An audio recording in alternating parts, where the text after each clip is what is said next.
Qu'est-ce qu'un concept? Pour aborder la logique, tâchons de définir le mot concept. Il ne sera pas suffisant de dire que c'est une idée générale ou que concept signifie prendre ensemble, même si c'est un point de départ. Nous allons développer à partir de là, mais il faut d'abord préciser qu'il est difficile de saisir ce que Hegel entend par concept, puisqu'il ne s'agit pas pour lui seulement d'une idée ou de plusieurs idées qui s'articulent, mais de l'entièreté du processus de la pensée, voire même de l'entièreté du processus de la vie. Car pour Hegel, le concept, avec un C majuscule, n'est même pas seulement le domaine de la pensée tel qu'il ferait face au monde, mais l'entièreté du monde tel qu'il s'approfondit et se réalise en se comprenant lui-même par l'action de la conscience. L'être, alors, accède à une forme d'existence plus riche, puisqu'il ne se contente plus d'être, il se pense. On peut donc s'y perdre, car le mot concept va désigner de nombreuses choses différentes suivant le moment de son développement. Tous les concepts de la logique n'en forment en fait qu'un seul, le concept, mais qui n'est vraiment lui-même qu'en fin de parcours. En attendant la réalisation finale de cet édifice, le concept se perd et se trouve sans arrêt, s'enrichit, se contredit, se rappelle en lui-même en permanence, dans des formes différentes, des moments différents. Un concept, c'est en fait le concept pris à un moment précis de son développement. Mais commençons par le début. Quand nous cherchons le vrai, nous entendons souvent par là que nous voulons une vérité sur une chose. Nous voulons une précision sur un aspect d'une chose. Est-ce que tel événement a bien eu lieu? Est-ce que telle théorie explique mieux ce phénomène que tel autre?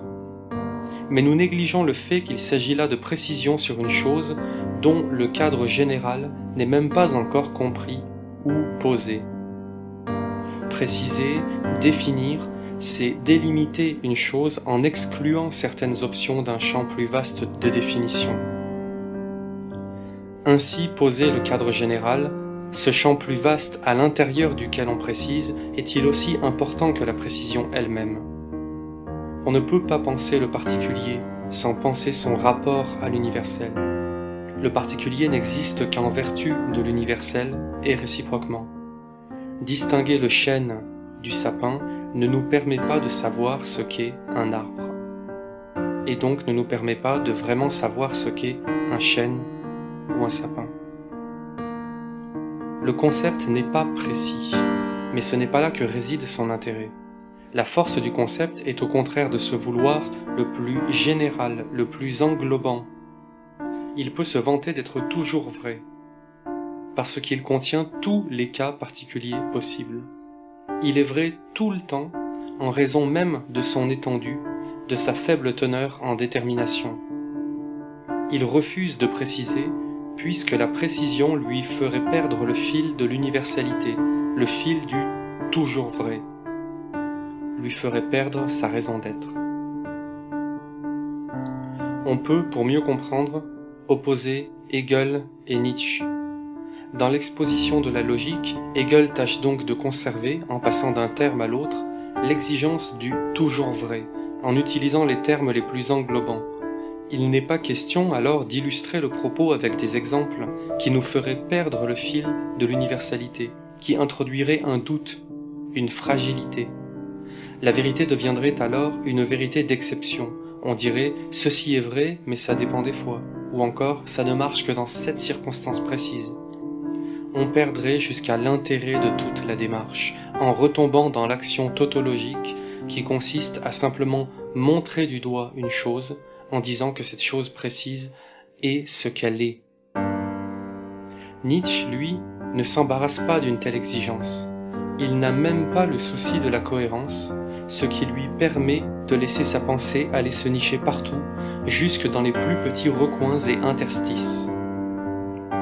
Il peut faire germer les fleurs les plus inattendues, les plus étonnantes. On est parfois surpris, en le lisant, de se retrouver dans des endroits de la pensée qu'on n'aurait jamais cru possible, tellement le texte nous paraît précis et riche. Mais c'est parce qu'il se dispense et s'enorgueillit de se dispenser, de l'édification d'un système, de l'exposition d'une logique stable, que Nietzsche peut proposer des textes si uniques, si littéraires et poétiques. Hegel, lui, ne peut jamais se permettre une prose si lyrique, car pour lui, la philosophie n'a pas pour but d'écrire une œuvre littéraire, mais de cerner les concepts fondamentaux qui permettent d'énoncer le réel une fois pour toutes, soit de cerner la logique éternelle présidente au phénomène fugitif que Platon tentait déjà de saisir. La pensée de Nietzsche est peut-être plus précise, mais ne se soucie jamais d'être fondée. Elle ne construit pas, elle se promène. Le premier concept est celui de l'être, car il contient absolument tout. Rien ne lui échappe, rien ne peut lui être étranger. Tout ce qui est, est. Voilà comment nous avons déjà en main quelque chose d'absolument vrai, de toujours vrai. Ensuite, il faudra essayer de trouver à partir de ce concept-ci un autre, car dire que ce qui est ne nous mène pas bien loin. Mais il n'y a en fait pas besoin de chercher. C'est comme nous allons le voir, la contradiction interne du premier terme qui fera advenir le second, et la contradiction du second qui fera venir le troisième, et ainsi de suite. Tant que le concept n'est pas totalement accompli, il présente une faille, un côté de lui-même qui fissure le toujours vrai, mais sans invalider totalement la démarche. Cette faille dans le concept ne tue pas le toujours vrai, mais le repousse vers un autre lieu, le force à prendre une nouvelle forme. Hegel cherche à articuler des concepts qui découlent nécessairement les uns des autres, sans jamais perdre de vue cette exigence de vérité. Il cherche à poser un cadre totalement stable, le cadre totalement stable, dans lequel, à partir duquel, nous pourrons penser de manière correcte, car nous aurons compris la structure générale des choses, au lieu de nous contenter de comparer des détails. Détails qui, encore une fois, ne veulent rien dire si on ne dit pas d'abord de quoi ils sont le détail.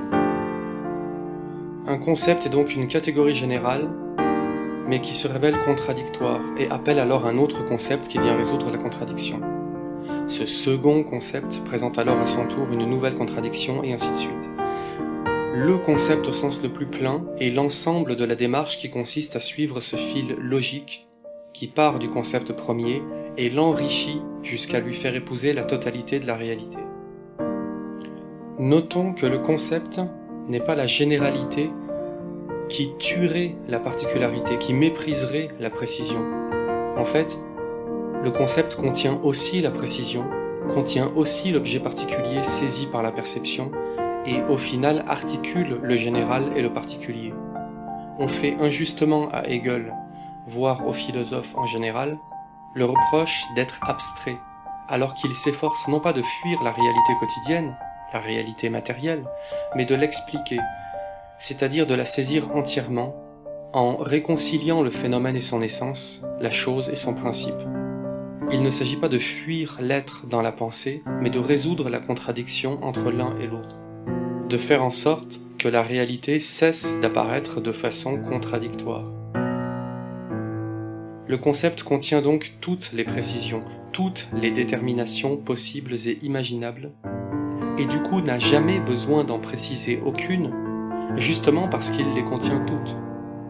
L'intérêt du concept est qu'il ne souffre aucune exception, qu'il maintient ce toujours vrai pour peu qu'on suive la logique de son déploiement sans commettre d'erreur. Si l'on y parvient, on a alors exposé la logique des choses dans leur entièreté et il est du coup possible de s'appuyer sur elle pour penser, plutôt que de recommencer en permanence à penser depuis zéro, ou encore de se contenter, en guise de pensée, de piocher une opinion au gré du hasard. Il s'agit finalement de comprendre ce que veut dire penser avant de prétendre penser. La logique, dit Hegel, est la pensée de la pensée qui se prend elle-même pour objet. Voyons donc ce que la pensée a à nous dire sur elle-même.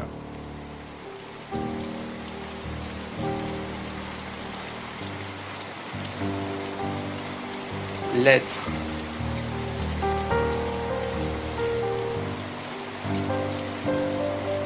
L'être est donc le premier concept ou le premier terme, car il est le plus large. Aucun autre élément de langage ne peut être plus englobant et toujours vrai.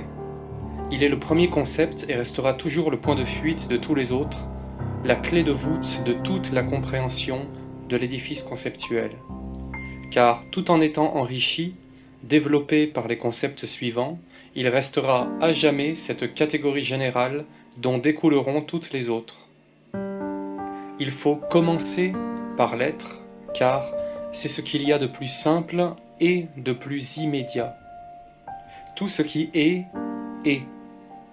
Avant que d'être verte ou orange, solide ou liquide, inerte ou vivante, bonne ou mauvaise, une chose est.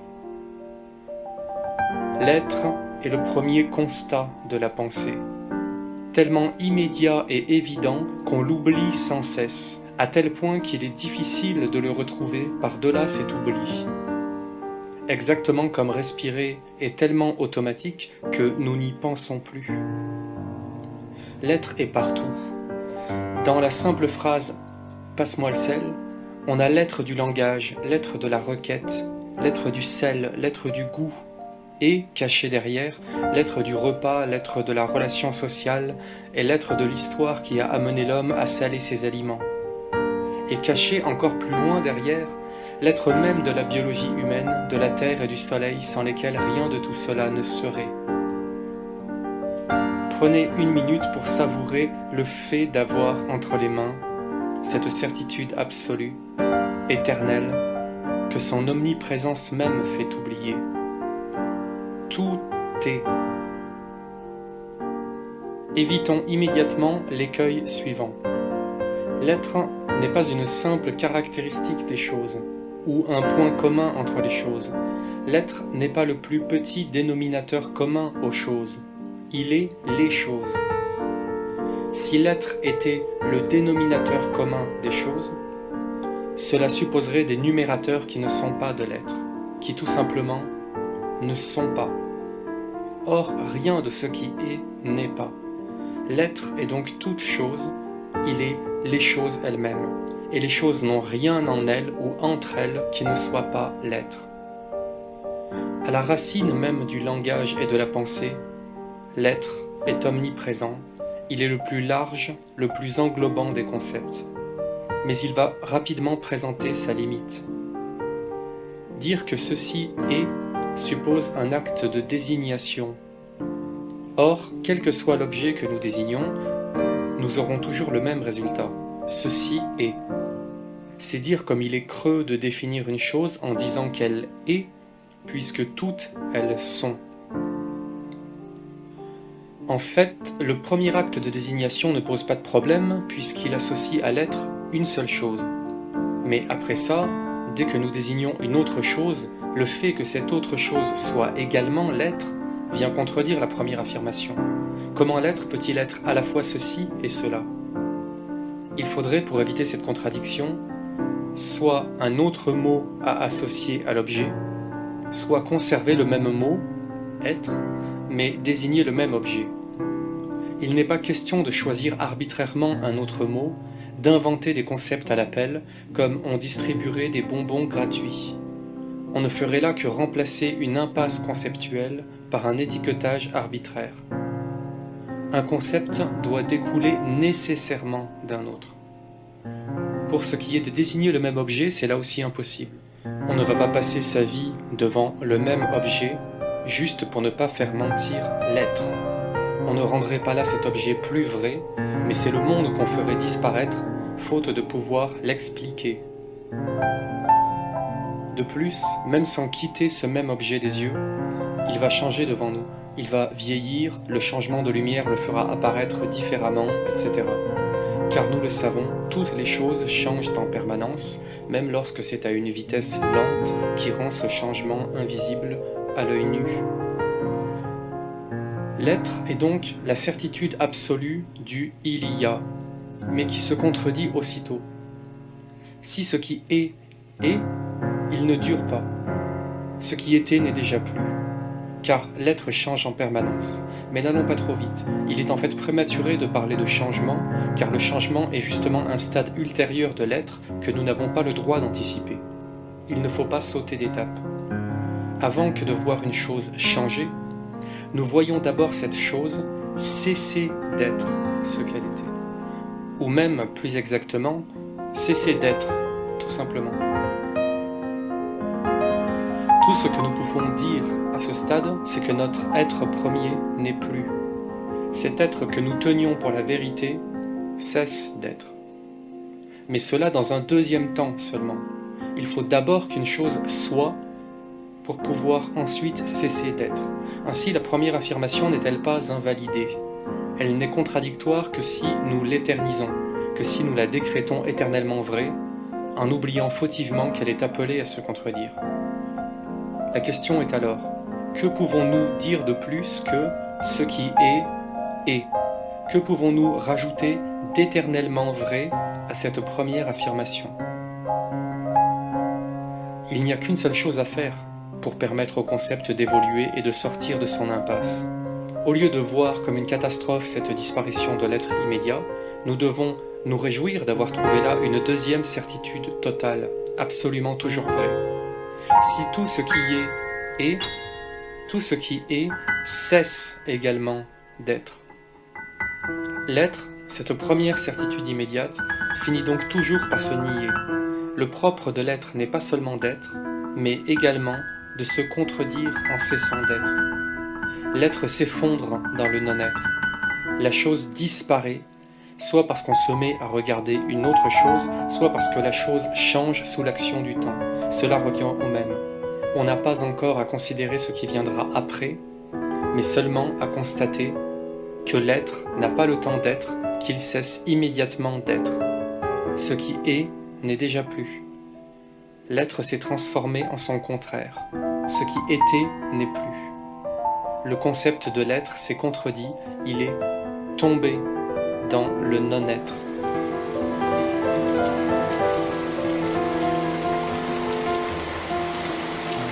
Le non-être.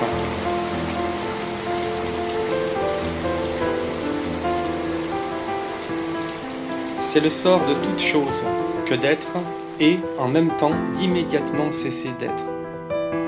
L'être se révèle être une contradiction absolue. Mais cela ne veut pas dire que ce concept est faux, inefficace, mais qu'il faut continuer d'en suivre la logique.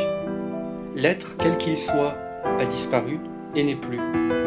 Mais cela signifie-t-il que l'être alors n'est pas et que la vérité finale du monde est le non-être, le néant? Bien sûr que non, car le non-être se révèle tout aussi immédiatement contradictoire. Une chose est. L'instant d'après, elle n'est plus. Mais une autre chose est désormais présente. Une chose autre, mais elle aussi est une chose, elle aussi est un être. Elle aussi est l'être. Cette nouvelle chose va elle-même immédiatement cesser d'être pour être encore autre chose. Qu'il s'agisse d'une infime modification ou d'un changement brutal n'a ici aucune importance. Faire la distinction entre une chose qui laisserait la place à une autre ou l'état d'une chose qui laisserait la place à un autre état n'a aucun sens ici, car nous n'avons pas encore le concept ultérieur de qualité qui distingue différentes formes d'être. Il serait fautif autant que contre-productif de faire ce genre de distinction. D'ailleurs, parler de choses est déjà par trop anticipatif. Nous n'avons ici pour l'instant que l'être en général qui disparaît, mais qui ne fait pas que disparaître. Il revient sous une autre forme, sous une forme quelconque, mais qui est toujours de l'être en général. L'être se nie, mais nie immédiatement sa négation en se restaurant lui-même, puis se nie à nouveau, et ainsi de suite. De ce basculement de l'être au non-être, et du non-être à l'être, advient le devenir, ce troisième concept qui opère la synthèse des deux premiers.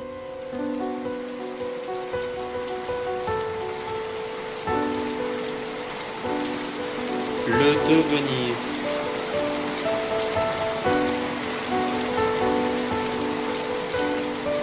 Le véritable être est le devenir, cette contradiction entre être et non-être. L'être demeure tout en disparaissant sans cesse. Il faut continuer à avancer tout en maintenant cette contradiction qui ne trouvera de résolution et de sens que plus tard. L'erreur fatale à ce stade, et à tous les autres stades ultérieurs d'ailleurs, serait de vouloir trancher, de vouloir choisir. L'erreur serait de dire ce qui est ou ce qui est n'est pas. Il ne faut pas baisser les yeux face aux défis lancés par la contradiction. Il faut accepter de continuer à penser sans lâcher prise, sans céder à la tentation de se reposer là, de conclure en trahissant un des termes au profit de l'autre. Le devenir est ce nouveau concept qui permet de réconcilier être et non-être, de les faire tenir ensemble. En lui, l'être et le non-être cessent d'être contradictoires. Ils peuvent cohabiter dans le devenir, cette version de l'être enrichie de son contraire.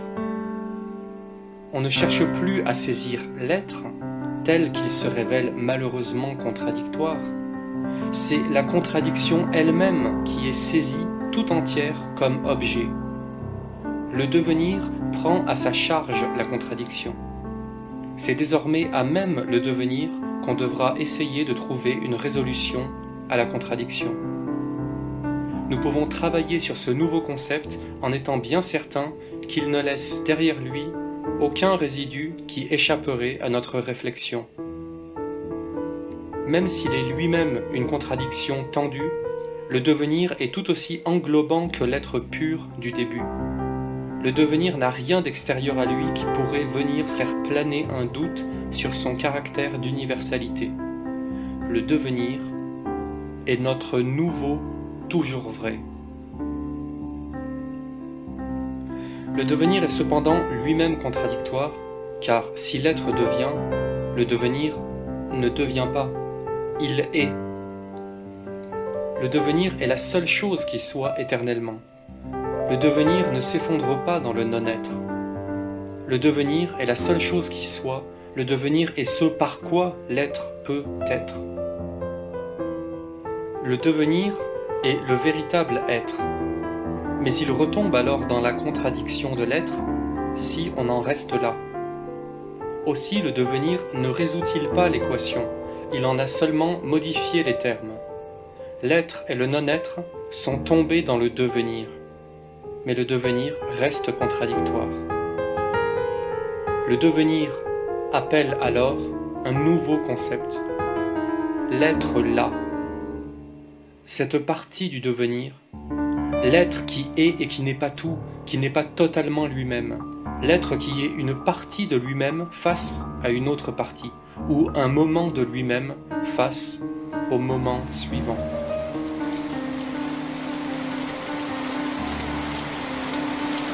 L'être là.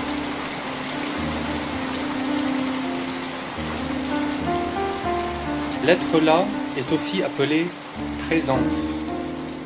La présence est le fait de ne pas seulement être, mais d'être face à autre chose, dans autre chose, mais autre chose qui est tout autant l'être. Rappelons que l'être premier, l'être pur, n'était pas face à quoi que ce soit d'autre. Il était la saisie immédiate d'une chose quelconque qu'on appelait être, avant qu'une autre forme d'être ne vienne contredire la première. L'être là n'est que la ressaisie du même être, mais de telle sorte qu'on sait désormais la contradiction qui se cache dans cet acte de saisie. Disons-le autrement. Après que l'être et le non-être ont été synthétisés dans le devenir indifférencié, le devenir indifférencié doit faire ressurgir l'être. Il doit faire ressurgir la possibilité d'être un ceci particulier. Mais de telle façon que cette fois, le cela ne sera plus une contradiction qui fera disparaître le ceci, puisque dans le devenir est intégré le fait qu'un ceci est appelé à devenir un cela. Mais tout en étant un ceci et un cela différents, ils sont encore toujours l'être en général. L'être là est donc la nouvelle forme de l'être qui ressurgit de ce nouveau sol qu'est le devenir. L'être là est ce nouvel être dont nous savons désormais qu'il est appelé à se nier en permanence, à être lui tout en étant toujours déjà autre. De sorte qu'on n'aura plus désormais un anéantissement de l'être premier, mais son passage dans une nouvelle forme de lui-même. De même que nous avons un nouvel être, l'être là, nous avons un nouveau non-être qui lui fait face sur le sol du devenir ou dans la sphère du devenir. Ce non-être n'est cette fois plus le non-être absolu, soit le néant, puisque dans le devenir, le néant n'est plus possible. Nous n'avons plus cette néantisation totale, mais une néantisation partielle, déterminée, c'est-à-dire une négation. L'être là ne tombe pas dans le non-être, il passe dans l'être autre. L'être là et l'être autre sont donc le couple qui actualise l'être et le non-être. Ils sont l'être et le non-être issus du devenir. Ce couple marque un progrès du concept, puisqu'il ne tombera plus dans la contradiction précédente. L'être dans sa nouvelle forme n'a plus besoin de disparaître dans le néant. Il peut rester, entre guillemets, car il a son autre face à lui dans le devenir. Dans le devenir, on a intégré la contradiction précédente. Dans le devenir, il est acté que l'être est multiple, qu'il est ceci, mais aussi cela.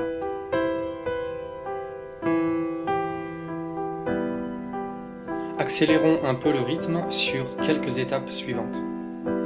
L'être là, dans son rapport à l'être autre, continue son chemin, franchit de nombreuses autres étapes logiques et s'enrichit jusqu'à devenir un quelque chose complet.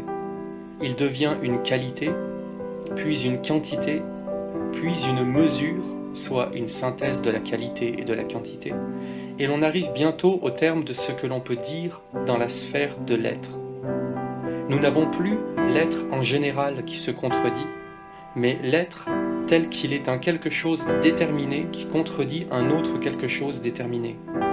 Nous avons deux choses qui ne sont pas la même, mais qui sont toujours de l'être. Elles sont toujours l'être en général, en même temps qu'elles sont déterminées. Aussi, le quelque chose n'est-il toujours pas autonome? Depuis le début, nous n'avons jamais entièrement résolu la contradiction de l'être qui est toujours lui-même, tout en étant autre. Nous avons simplement vu les termes de la contradiction se modifier. C'est sur cette difficulté que l'on bute, toujours, quand on veut définir une chose dans la sphère de l'être, c'est-à-dire quand on veut, naïvement, simplement, dire ce qu'elle est. Quand on veut dire ce qu'est une chose. La définition déborde alors la chose et appelle à en définir d'autres encore, et ainsi de suite, jusqu'à ce que la totalité du monde soit impliquée. Toutes les choses sont secrètement liées. Aucune différence absolue n'est fondée, rien ne nous permet de le faire. On ne coupe pas un cordon ombilical ontologique avec une paire de ciseaux. Nous n'avons en fait pas affaire à des objets différents et autonomes, mais à l'être qui rentre en relation de contradiction avec lui-même. Nous arrivons alors à une étape majeure de la logique. Puisqu'on échoue à dire simplement ce qu'est une chose, on devra reconnaître alors que dire ce qu'est une chose, c'est dire d'où elle vient, dire ce qui l'a créée, dire son rapport avec les autres choses. On dira que telle chose est relative à une autre, ou causée par une autre. On cherchera des causes mécanistes ou des origines divines, par exemple. Quoi qu'il en soit, une chose entretient un rapport si étroit, si intime avec les autres choses, que l'on peut dire qu'une chose n'est pas seulement ce qu'elle est, mais qu'elle est aussi ce qu'elle n'est pas. Entendons-nous bien, ce qu'elle n'est pas, elle l'est, en creux, en négatif, en opposition, mais ce qu'elle n'est pas fait aussi partie d'elle-même. Ainsi, une chose n'est-elle pas seulement ce qu'elle est, mais aussi ce qu'elle n'est pas, en vertu du rapport qu'elle entretient avec ce qu'elle n'est pas. Et ce que l'on appelle ce rapport causalité, relativité, divinité ou encore mystère. Dans tous les cas, et en amont de ces différentes approches spécifiques, se trouve le concept général qui les englobe toutes. L'essence. L'être a progressé, mais bute toujours sur sa contradiction fondamentale, même si celle-ci a évolué. L'être est ce qu'il est, mais est toujours en même temps ce qu'il n'est pas. L'être est donc toujours un concept universel, mais qui ne peut se clore sur lui-même. Il ne peut s'achever et trouver sa cohérence en lui-même. Et pourtant, il n'y a toujours pas, et il n'y aura en toute logique jamais rien d'extérieur à lui qui puisse lui fournir cette cohérence. Sa cohérence est donc en elle-même, mais n'est pas encore là. La sphère de l'essence est celle de l'être tel qu'il n'est plus appréhendé de façon immédiate, mais de façon réflexive. L'appréhension immédiate n'a pas à proprement parler échoué, mais elle a achevé d'exposer ses limites, et elle a ouvert, par nécessité, la porte de l'essence. Elle a appelé ce dédoublement de l'être qu'est l'essence, soit l'être mis en perspective avec lui-même, l'être tel qu'on renonce à le saisir comme objet direct pour mieux le saisir comme contradiction. Nous sommes allés au bout de ce qu'il est possible de dire de l'être appréhendé de façon immédiate et simple. Il va falloir désormais considérer que l'être doit toujours être non pas saisi simplement, mais réfléchi, comparé, expliqué. Cela nous semble évident que les choses doivent être expliquées, mais justement, ça ne l'est pas. Il fallait d'abord échouer à dire l'être de façon immédiate, évidente, naïve, spontanée, pour fonder la nécessité du recours à la réflexion. Il fallait buter sur les limites de la perception pour appeler, justifier, fonder la réflexion. Tout ce parcours nous permet, au passage, de prendre conscience que dans la vie quotidienne, on ne se demande jamais ce qu'est la réflexion. C'est justement parce que la réflexion nous paraît à tort évidente qu'on ne s'interroge pas sur elle. On s'imagine alors qu'une chose est ce qu'elle est et qu'on va réfléchir pour savoir ce qu'elle est. Mais si la chose était ce qu'elle est, on n'aurait pas besoin de réfléchir. L'acte de réflexion est la preuve même qu'une chose n'est pas seulement ce qu'elle est. Désormais, on sait que la réflexion est la pensée de la contradiction de l'être, c'est-à-dire la pensée de l'essence.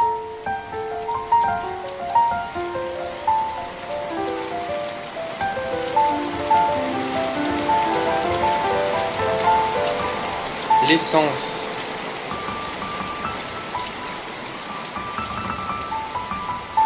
L'être est arrivé au bout d'un cycle. Il ne peut trouver sa cohérence en lui-même immédiatement, mais devra la trouver de façon médiate. Nous ne cherchons plus à saisir l'être, mais à penser la contradiction de l'être, c'est-à-dire à expliquer l'essence. Puisque nous ne cherchons plus à saisir l'être tel que cette saisie se révèle contradictoire, mais que c'est la contradiction elle-même que nous saisissons comme objet, alors il n'y a plus vraiment contradiction, mais réflexion. Pourquoi ? Eh bien, parce que si l'on aborde une chose en cherchant sa cohérence et qu'on ne la trouve pas, alors cette chose s'avère contradictoire.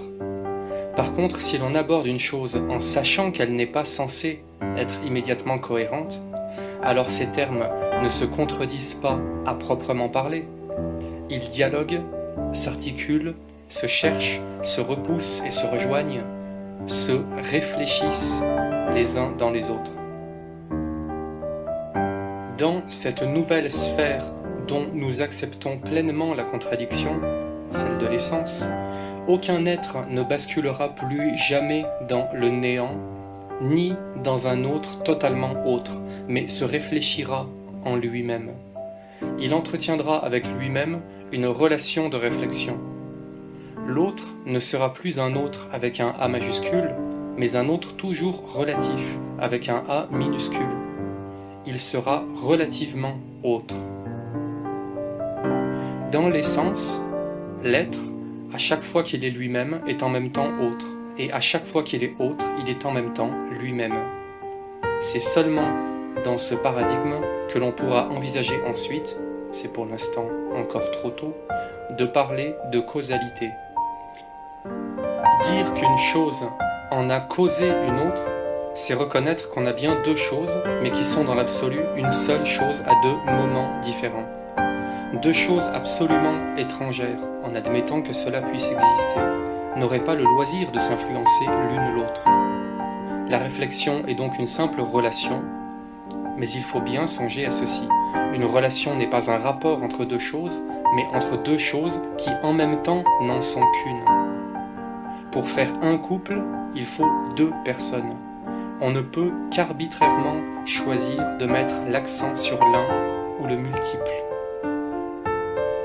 Prenons le temps de bien insister pour être sûr de comprendre, même si cette nouvelle contradiction n'est en fait que la continuation de la toute première.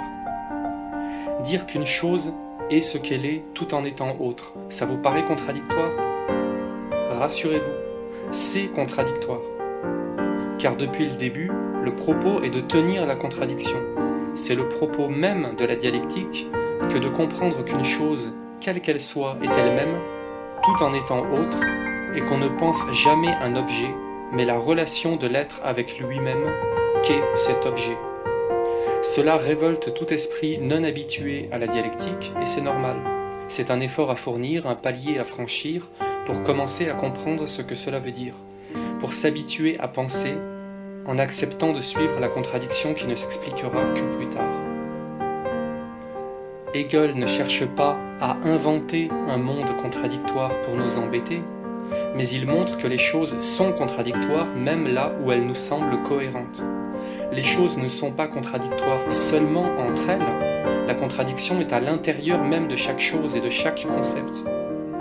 Les choses nous semblent cohérentes parce que notre esprit rechigne à prendre au sérieux la contradiction. Il a tendance à la rejeter sous le tapis par paresse ou intérêt.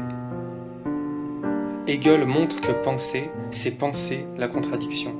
On ne pense jamais des objets aux contours clairement délimités. On pense des relations contradictoires que l'être entretient avec lui-même. Ce n'est pas que le monde soit incohérent, mais sa cohérence est un dévoilement progressif. C'est le rôle même de la pensée que de trouver la cohérence en décryptant le monde qui apparaît toujours d'abord de façon contradictoire. Si les choses étaient d'emblée cohérentes, il n'y aurait pas besoin de penser. Percevoir suffirait. Penser une chose, ça n'est pas regarder passivement un des côtés de sa contradiction en faisant disparaître les autres côtés. Cela, c'est précisément ce qui s'appelle percevoir les choses. Penser une chose, c'est embrasser tous les aspects de sa contradiction. En fait, il ne faut pas chercher la cohérence, mais observer la contradiction qui, dans ses métamorphoses, va progresser vers des degrés de cohérence supérieurs. Vouloir partir de quelque chose de cohérent est illusoire. Il faut renoncer à trouver un objet stable à partir duquel penser, pour plutôt apprendre à suivre le mouvement de la contradiction elle-même. Récapitulons rapidement le chemin parcouru jusqu'ici.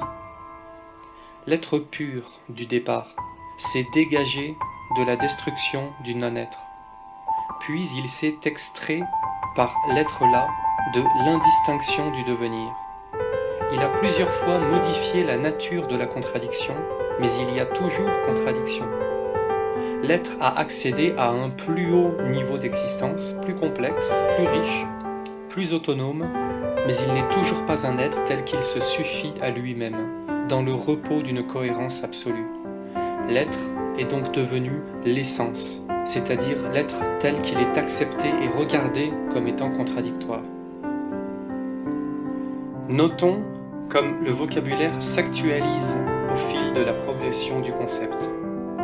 Nous avions, dans la sphère de l'être, ceci. L'être est tout en n'étant pas. Puis nous avions, avec l'être là, l'être est lui-même tout en étant autre que lui-même. Désormais, nous avons, dans la sphère de l'essence, l'être est identique à lui-même tout en étant différent. Dans cette dernière proposition, on voit que la contradiction des deux premières est intériorisée. L'identité et la différence sont désormais les termes qui désignent le rapport de l'être à lui-même dans l'essence. L'être n'est plus pris de façon immédiate, il est pris dans sa médiation, dans sa relation avec lui-même. Il est comparé. Comparé à l'autre tel que cet autre est en même temps lui-même. Dans l'acte de comparaison entre deux objets ou entre deux états d'un même objet, on peut toujours trouver des points communs, points identiques, et des différences. Mais il faut bien comprendre ce que sont l'identité et la différence. Un certain degré d'identité, c'est en creux un certain degré de différence, et réciproquement. De sorte que toutes les choses du monde sont différentes et en même temps identiques. C'est là une nouvelle façon de dire la contradiction de l'essence. Deux choses sont plus ou moins identiques, c'est-à-dire plus ou moins différentes. Mais deux choses ne sont jamais différentes au point d'être totalement différentes. Il faudrait pour cela que l'une d'elles ne soit pas de l'être. De même, une seule et même chose n'est même pas totalement identique à elle-même, puisqu'elle change en permanence. Deux choses sont donc plus ou moins identiques, c'est-à-dire plus ou moins différentes. Cela signifie qu'identité et différence sont la même chose. Ils sont les termes de la contradiction de l'essence. Identité et différence sont la même chose, comme chaud et froid sont la même chose. Ils sont les termes de la contradiction de la température. D'un point de vue, telle température est qualifiée de chaude, et d'un autre point de vue, de froide. L'eau à 80 degrés, c'est trop chaud pour prendre un bain, mais trop froid pour cuire les pâtes. Ce n'est que depuis un point de vue qu'une température est chaude. Et ce point de vue fait face à son autre qui dit elle est froide et qui a raison aussi. Chaud et froid ne font qu'un dans la pensée, c'est la température. Mais dans la perception, ils se donnent forcément comme deux opposés contradictoires. Retenons donc qu'identité et différence ne font qu'un. Toutes les choses sont différentes, mais toute différence se pose sur un fond d'identité. Hegel, qui est taquin, dit « Il y a identité de l'identité et de la différence ». Avançons. L'essence est donc désormais le rapport général qu'une chose entretient avec les autres choses, ou les autres états d'elle-même, le rapport au monde dans lequel tout doit être considéré. Cependant, on assiste alors à un nouveau progrès du concept. Dans l'essence, ce qui est n'est plus à proprement parler l'être, ni même l'être là. Puisque l'être doit s'expliquer par l'essence, alors l'être n'est plus l'être, mais l'apparence.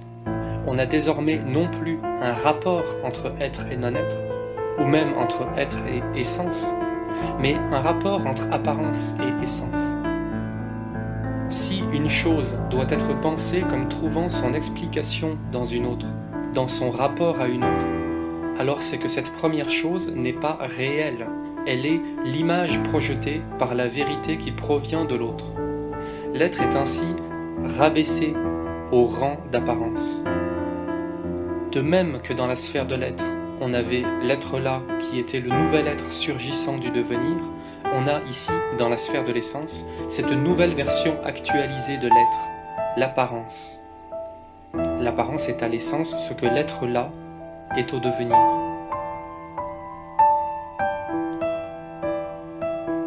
Nous ne ferons pas ici l'exposition totale de la logique de Hegel, ce serait beaucoup trop long. Contentons-nous d'évoquer brièvement quelques points de la suite du développement. Le rapport de l'apparence à l'essence est ce qui fonde la distinction platonicienne entre les images dans la caverne et le ciel des idées, et de manière générale toutes les philosophies sceptiques qui parlent d'illusion. C'est aussi ce qui fonde la vision religieuse transcendantale. Le monde ici-bas serait un faux monde et la vérité serait dans l'au-delà. Kant va proposer une version en quelque sorte laïcisée, ou plutôt rationalisée, de cette transcendance. Ce sera le rapport entre le phénomène et la chose en soi. L'être reconnu comme étant une illusion qui renverrait à une vérité dans l'autre avec un A majuscule, dans un ailleurs transcendantal, est un moment de toute pensée et un moment de la pensée humaine en général qui peut se cristalliser et se pérenniser en religion ou en philosophie sceptique. Hegel opposera à tous ces dualismes ceci. Un autre avec un A majuscule ne saurait exister. Comme nous l'avons vu, il n'y a pas de différence absolue. Il ne peut en toute logique exister qu'un autre relatif avec un A minuscule. Si le phénomène est l'expression de la chose en soi, si la chose en soi est l'origine ou l'explication du phénomène, alors cela signifie que chose en soi et phénomène sont en fait, par-delà leurs différences, une seule et même chose. Il n'y a lieu de faire la distinction que pour mieux la dépasser dans un deuxième temps. La contradiction entre phénomène et chose en soi se résout dans sa synthèse, qui est l'absolu. L'absolu est alors la nouvelle métamorphose de l'être. On n'a même pas besoin d'avoir achevé de comprendre le monde pour poser le concept d'absolu. On n'a pas besoin de connaître tout le contenu de l'absolu pour savoir ce que l'on désigne par le concept d'absolu. On sait que l'absolu est le phénomène expliqué, l'apparence qui n'est plus à proprement parler apparence et encore moins illusion, puisqu'on a compris pourquoi l'être avait besoin ici d'apparaître pour être. Pour Hegel, il n'y a pas d'illusion, ou plutôt, l'illusion est un moment de la pensée. Quand on ne comprend pas quelque chose, il est normal de rejeter dans un quelconque au-delà son explication. Mais aussi loin que soit cet au-delà, son existence même fait exploser le terme d'illusion pour le remplacer par celui de simple apparence. Et même si on ne comprend pas encore dans le détail pourquoi telle chose est ainsi, on sait déjà qu'il y a une explication, quelle qu'elle soit. Il y a bien une transcendance, une distinction entre une chose et son explication. Mais aussi éloignée soit-elle, l'existence d'une explication fait que l'illusion n'est déjà plus illusion, mais simplement effet d'une cause. Toute transcendance s'éteint dans l'immanence qui la contient. Tout dualisme se résout dans le monisme qui le contient. La contradiction entre essence et apparence se résout en cause et effet. Et la cause et l'effet, pris ensemble, sont la vérité de l'absolu. Tout comme l'illusion, c'est l'apparence fautivement éternisée. L'absolu, c'est au contraire l'apparence résolue et épuisée par son explication. L'absolu n'est pourtant pas la fin du cheminement de l'être. L'absolu est la réconciliation, même si elle est parfois anticipée, de l'apparence et de l'essence. Il clôt la sphère de l'essence en résolvant sa contradiction, mais il ouvre alors quelque chose de nouveau. La connaissance, même imparfaite, des mécanismes des choses, permet d'agir sur les choses, d'en modifier le devenir. Aussitôt qu'on a posé l'absolu, s'ouvre alors la porte de la liberté. Le monde se dédouble en une nouvelle contradiction. Il y a désormais le monde tel qu'il est, et face à lui, son nouvel autre, le champ du possible. Quand l'être arrive à se connaître lui-même, en l'occurrence par l'intermédiaire de l'homme, il cesse de simplement être dans la sphère de l'être, ou de simplement apparaître dans la sphère de l'essence.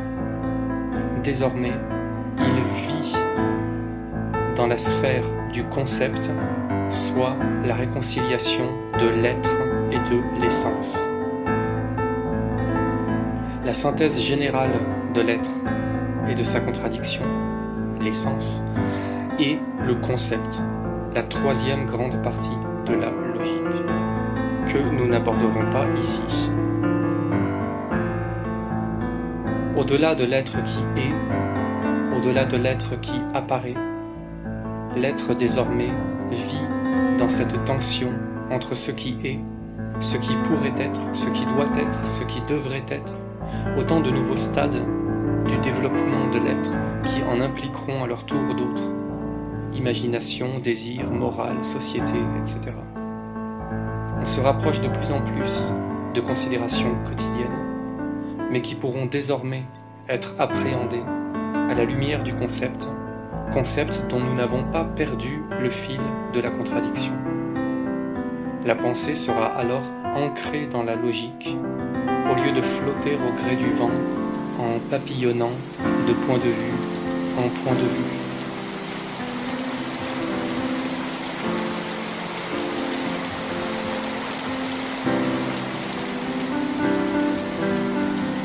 Conclusion.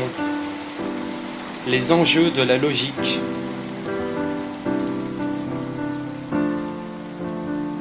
En suivant le parcours du concept qui se nie lui-même en permanence, nous commençons à comprendre ce qui traverse toute l'œuvre de Hegel. Il serait naïf de croire que, de concept en concept, le prochain nous apportera enfin une résolution pleine et entière à notre contradiction. De concept insuffisant en concept insuffisant, l'être ne trouve pas de repos. Il appelle sans cesse le concept suivant. Et c'est justement l'incohérence du monde qui fait sa vie. Non que le monde soit incohérent, mais sa cohérence est sans cesse remise au lendemain. Le temps qui passe lui-même peut logiquement s'envisager comme étant l'expression de cette tension entre être et non-être qui ne peut trouver de fin, qui donc à chaque instant doit mourir et renaître. Si le monde existe, dans toute sa vie et sa diversité, c'est parce qu'il est perdu et trouvé, à chaque instant, dans cette éternelle fuite en avant de lui-même vers lui-même. Il ne peut se fixer, se reposer, s'arrêter. On peut dire, l'être n'est pas totalement, il tend à être, il s'efforce d'être pleinement, sans jamais y parvenir. Il vit, il devient, et doit impérativement être saisi ou pensé dans ce mouvement. Nos joies et préoccupations quotidiennes, amour, travail, politique, etc., ne sont que la continuation de cette déchirure de l'être qui cherche à se réconcilier avec lui-même. Et cette contradiction qui fait se mouvoir l'être n'est pas négative ou pas seulement. Avant que d'être ressentie ou perçue ici négativement ou là positivement par une partie de lui-même qu'on appellera une conscience, avant tout jugement subjectif positif ou négatif, l'être est seulement, ou plutôt devient. Cette contradiction permanente, c'est là le déchirement, l'absence de repos, la douleur, mais aussi, le cas échéant, la calme respiration heureuse d'une vie réussie, ou le moment de plaisir d'une conscience face à un objet qui s'harmonise avec elle. Mais ces considérations de bien ou de mal, ou même de plaisir et de souffrance, n'apparaissent que dans la sphère de la conscience. En amont de la conscience, rien n'est bien ou mal, tout devient simplement. D'où l'innocence de la pierre, qui simplement est, pendant que les hommes oscillent entre culpabilité et mérite. L'être est donc en perpétuelle contradiction, et la logique ne s'arrête pas sur elle-même, ne se fige pas dans une pensée morte. En passant de l'être à l'essence, puis de l'essence au concept, la logique se déborde elle-même et entre dans la vie. Elle recommence son chemin depuis le début, à ceci près que cette fois, elle n'est plus logique purement abstraite, elle est logique incarnée, vivante. C'est pourquoi, en introduction, nous disions que le concept, qui semble être d'abord une simple idée, se développe jusqu'à embrasser la totalité de l'être, la totalité du monde. Il aurait été bien triste de se donner la peine d'affronter la contradiction entre apparence et essence pour enfermer l'absolu dans un placard. Le concept, au sens où l'entend Hegel, n'est pas une pensée froide et strictement intellectuelle, il devient, dans son développement complet qu'il appelle l'esprit, le plus haut degré d'existence de l'être, car il contient toutes les autres formes d'existence. Le concept, au sens le plus plein, déborde la logique pour devenir la vie, qui n'est totalement la vie que lorsqu'elle se pense elle-même pour mieux vivre. Et elle ne se pense vraiment que quand elle ne cherche pas seulement à comprendre les mécanismes du monde pour mieux les utiliser. L'utilité appelle à son tour la question du sens. Utile à quoi? Et, en définitive, elle appelle la question du bien. C'est pourquoi il faut bien comprendre les enjeux de la logique de Hegel. Elle n'est pas juste un assemblage de boîtes dans lesquelles on entrepose des idées par goût du rangement. Elle est l'entreprise fascinante, follement ambitieuse mais pourtant nécessaire, de rassembler toute l'histoire de la philosophie en une seule, d'articuler toutes les pensées du monde en un système récapitulatif et tendant le plus possible vers la cohérence pour que l'homme cesse enfin de tâtonner à l'infini dans la superstition, dans l'aliénation, dans l'absence à lui-même, dans les peut-être, dans les pourquoi pas, les tout est relatif, les chacun son opinion. L'enjeu n'est rien de moins que la réconciliation de l'homme avec Dieu, de la culture avec la nature, et, au final, l'éclosion potentielle du bonheur. La logique fonde la pensée. Sans elle, on jongle avec des mots qui nous semblent vaguement fonctionner ensemble. Nous utilisons trop souvent les mots sans les interroger, ce qui nous empêche de penser correctement. Penser, c'est précisément interroger ce rapport entre les mots, élucider le mystère de leur unité profonde. Au fond, Hegel veut éclairer les mots, les sortir du flou en identifiant leur rapport bien compris. On tombe trop souvent au quotidien sur des morceaux de raisonnement qui nous semblent valables parce qu'on ne voit pas toutes les contradictions qu'ils posent. La logique est l'exigence de comprendre l'entièreté du développement de l'être, non pas à travers ses infinis détails, mais à travers ses étapes fondamentales, pour mieux y situer les tenants et les aboutissants d'une problématique. Étudier la logique permet d'apprendre à penser droit sans tomber dans le piège qui consiste à tourner en rond à l'infini dans une question mal posée. La logique apprend à saisir au vol la contradiction plutôt que de chercher une réponse facile et définitive qui force à trahir un des côtés de la contradiction pour choisir l'autre côté, comme on met un bulletin dans une urne. Peut-on choisir entre l'être et le non-être, entre l'apparence et l'essence, entre l'individu et la communauté? Il n'y a rien à choisir, il n'y a même pas à trouver la vérité, puisqu'elle se donne elle-même pour peu qu'on accepte de suivre le développement du concept. Étudier la logique, c'est développer la rigueur intellectuelle pour ne plus être guidé par le caprice, l'émotion, l'arbitraire. Il faut affronter la complexité pour ne plus être dominé par la complication. La logique est aussi, selon Hegel, ce qui remplace la métaphysique, ce qui résout le problème de la métaphysique.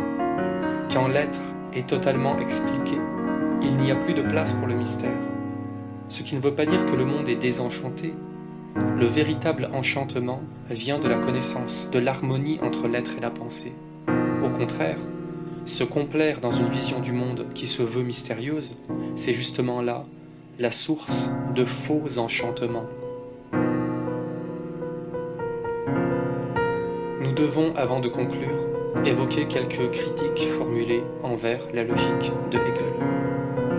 Pour Marx, Hegel reste mystique au moment même où il croit avoir dépassé tout mysticisme.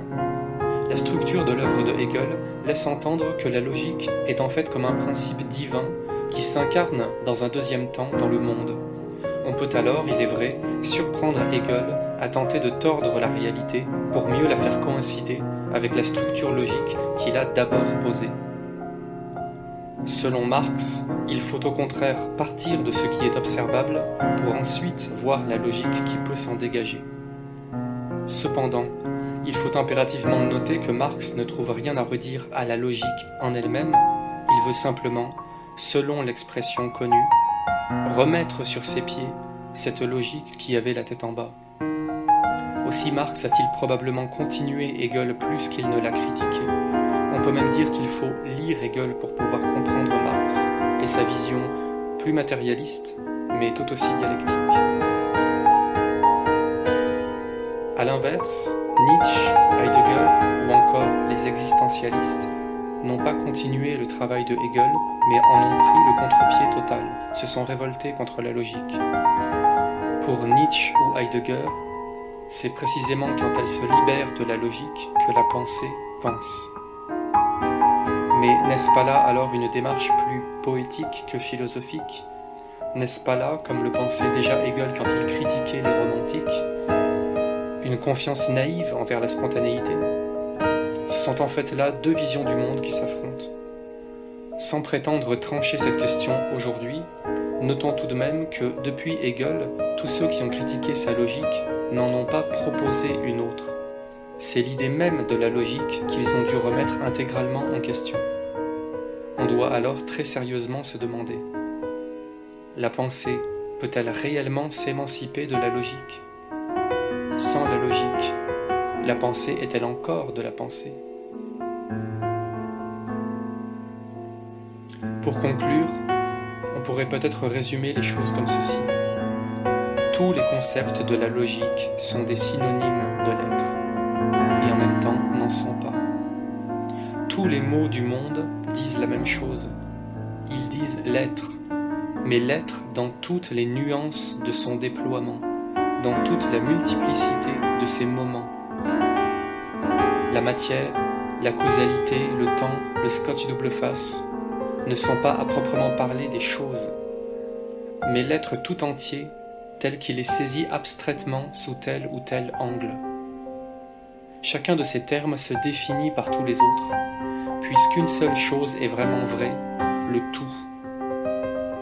Ce qui n'implique pas, soit dit en passant, que tout se vaudrait et qu'on ne pourrait pas hiérarchiser les choses d'un point de vue moral, technique, utilitaire, etc. La perception nous donne à voir des aspects du monde comme des pièces de puzzle, de sorte que très vite tout se mélange et l'on est obligé de choisir d'isoler des aspects qu'on appellera abusivement des choses. Et faute de maîtriser la logique, on décrétera telle ou telle chose vraie et telle autre fausse, par choix personnel, par élection. Or, la chose est toujours une trahison relative de la vérité, puisqu'elle isole un aspect de l'être en oubliant cet acte d'isolation. Face à la chose, nous avons le tort de croire qu'on a affaire à un tout dans le tout, alors que rien de tel n'existe. Une chose est une partie du tout qui doit être pensée en perspective avec les autres parties. Et toutes ces parties doivent être mises en perspective dans un ordre précis, qui, avant d'être chronologique, est d'abord logique. Il est d'ailleurs intéressant de noter que le logique est ce qui fonde et sous-tend le chronologique, le sociologique, le psychologique, etc. D'où son importance cruciale, capitale, radicale. La logique donc pose et structure cette exigence permanente de penser toute chose à l'intérieur d'une vision globale, la plus cohérente possible. Mais cette cohérence ne tombe pas du ciel. La cohérence se dégage peu à peu de l'étude exigeante de la contradiction.